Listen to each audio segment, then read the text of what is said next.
دنیا میں آتے ہیں اللہم اغفر لامتی رب حب لامتی، دنیا میں رہتے ہیں تو امت کی مغفرت کی دعائیں، قبر میں جاتے ہیں تو امت کی مغفرت کی دعائیں، آج بھی قبر میں امت کی مغفرت کی دعائیں کر رہے ہیں۔ میرے آقا صلی اللہ علیہ وسلم کا مقام یہ ہے، صحیح مسلم شریف کی حدیث ہے، جب قرآن کریم نازل ہوا نا تو ایک قرات کی اجازت اللہ جل وعلا نے دی۔ جبریل امین حضور اکرم صلی اللہ علیہ وسلم کی بارگاہ میں حاضر ہوئے تو اللہ نے ایک قرات کی اجازت دی۔ حضور اکرم صلی اللہ علیہ وسلم نے جبریل امین کو واپس بھیج دیا، جبریل واپس چلے جاؤ، اللہ کی بارگاہ میں عرض کرو کہ میری امت کے قبائل تو بہت زیادہ ہیں، اب ایک قرات کی اجازت، یہ میری امت کے لیے اس کا تلفظ آسان نہیں ہے، حوّن علی امتی، امت کو سہولت دی جائے۔ نبی کریم صلی اللہ علیہ وسلم نے جبریل امین کو واپس بھیج دیا، جبریل امین اللہ کی بارگاہ میں حاضر ہوئے۔ اب دیکھیں ہندوستان کے علماء بیٹھے ہیں، حضور کے امتی ہندوستان میں بھی رہتے ہیں نا، میں جب ہندوستان میں جاتا ہوں تو وہاں پر جب بیانات میں مجھے دعوت دی جاتی ہے، جب مجھے مدعو کرتے ہیں تو کہتے ہیں شاکب شامی کو ہم دعوت دے رہے ہیں۔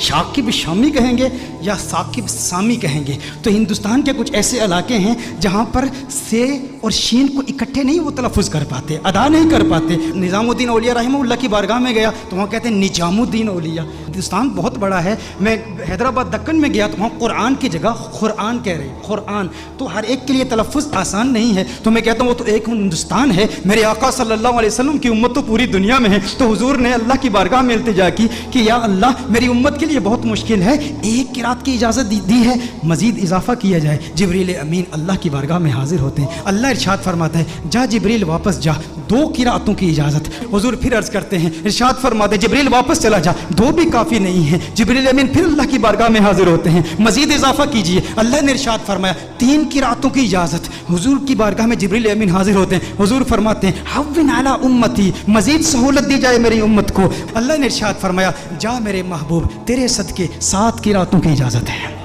اللہ ناراض نہیں ہوا، اللہ نے ناراضگی کا اظہار نہیں کہ میں ارحم الراحمین ہوں، میں اپنی مخلوق کے تلفظ کو نہیں جانتا تو کون جانتا ہے؟ میرے محبوب بار بار جبریل کو واپس کیوں بھیجتا ہے؟ میں نے تو قرآن نازل کیا نا، لیکن اللہ نے ناراضگی کا اظہار نہیں کیا، بلکہ اللہ جل وعلا نے پیار کا اظہار کیا۔ اب اللہ کا پیار کیا ہے، اللہ کی محبت کیا ہے کہ محبوب یہ جو 3 بار تجھے تکلیف اٹھانی پڑی نا کہ تو نے جبریل کو 3 بار بھیجا ہے میری بارگاہ میں، اس تکلیف کی وجہ سے محبوب تجھے انعام دیتا ہوں، تجھ پہ اپنی عنایات کا نزول کرتا ہوں۔ وہ انعام کیا ہے؟ تجھے ضمانت والی 3 دعائیں دیتا ہوں، 3 دعائیں۔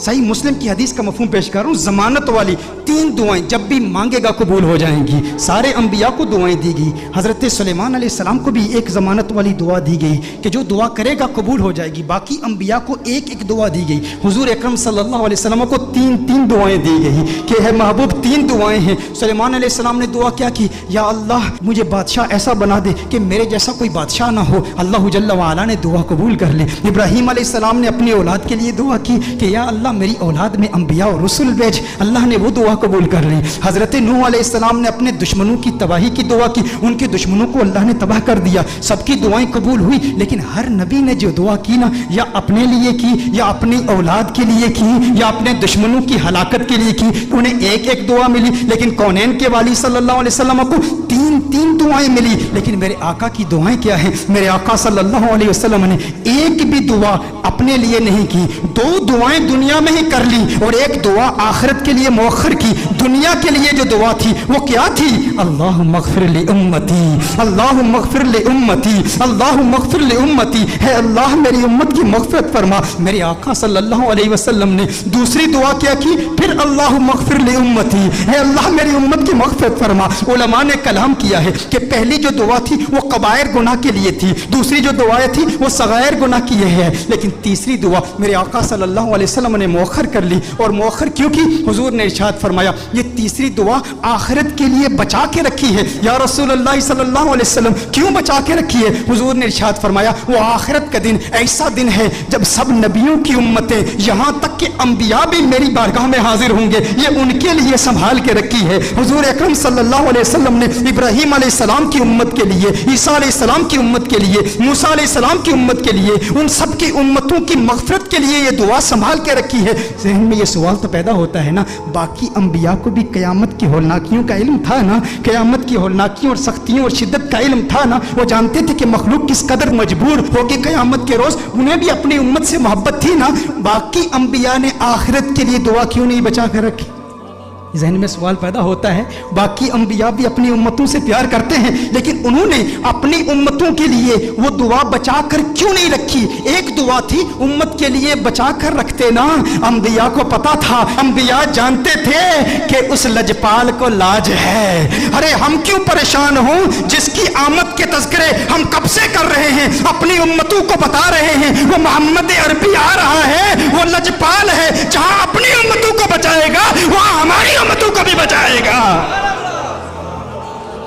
میرے آقا صلی اللہ علیہ وسلم فقط اپنی امت کے لیے نہیں آئے، وہ رحمت للعالمین ہیں، وہ عیسیٰ کے لیے بھی آئے ہیں اور عیسیٰ کی امت کے لیے بھی آئے ہیں، وہ موسیٰ کے لیے بھی آئے ہیں، موسیٰ کی امت کے لیے بھی آئے ہیں، وہ ابراہیم کے لیے بھی آئے ہیں، ابراہیم کی امت کے لیے بھی آئے ہیں، وہ نوح کے لیے بھی آئے ہیں اور نوح کی امت کے لیے بھی آئے ہیں۔ علی نبینا علیہ الصلوۃ والسلام، انہیں پریشانی نہیں تھی، وہ جانتے تھے وہ لجپال ہیں، انہوں نے پہلے ہی انتظام کر رکھا ہے، وہ سب کی شفاعت کر دیں گے، کیونکہ میرے آقا صرف اس امت کے لیے نبی نہیں، وہ سب کے لیے نبی ہیں، یہاں تک نبیوں کے لیے بھی نبی ہیں۔ اعلیٰ حضرت نے یہ احمد رضا صاحب کلام پڑھ رہے تھے، اس وقت مجھے اعلیٰ حضرت کا وہ کلام یاد آیا۔ اعلیٰ حضرت نے بڑا خوبصورت تخیل باندھا ہے کہ دنیا میں میرے دل میں یہ خواہش ہے کہ نبیوں اور رسولوں سے ملوں اور سارے انبیاء اور رسول سے ایک التجا کروں، ان سے ایک بات پوچھوں۔ یہ کس کی خواہش ہے؟ اعلیٰ حضرت کی خواہش ہے کہ اس دنیا میں سارے انبیاء اور رسول سے ملاقات کروں اور ان سے ایک سوال پوچھوں۔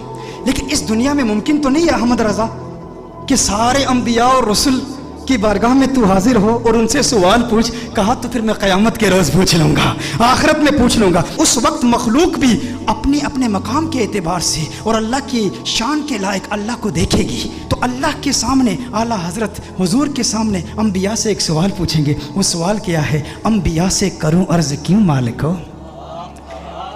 انداز دیکھیں، تیور دیکھیں، ادب کا مقام دیکھیں، حضور کا احترام بھی ہے۔ امتی آپ کا ہوں لیکن انبیاء سے ایک سوال پوچھنا چاہتا ہوں، انبیاء سے کروں عرض کیوں مالکو؟ کیوں مالکو؟ انبیاء سے کروں عرض کیوں مالکو؟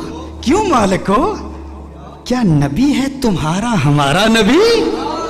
یہ جو ہمارے آقا ہیں، جو ہمارے نبی ہیں، کیا تمہارے بھی یہی نبی ہیں؟ انبیاء سے کروں عرض کیوں مالکو؟ انبیاء سے کروں عرض کیوں مالکو؟ کیا نبی ہے تمہارا ہمارا نبی؟ انبیاء فرمائیں گے احمد رضا آج پوچھ لیا ہے، تجھے موقع ملا ہے اللہ کی بارگاہ میں، انبیاء کی بارگاہ میں، رسولوں کی بارگاہ میں، آقا خود موجود ہے، پوچھ لیا ہے تو سن احمد رضا، تو نے کہا انبیاء سے کروں عرض کیوں مالکو؟ کیا نبی ہے تمہارا ہمارا نبی؟ جیسے سب کا خدا ایک ہے ویسے ہی ان کا ان کا تمہارا ہمارا نبی۔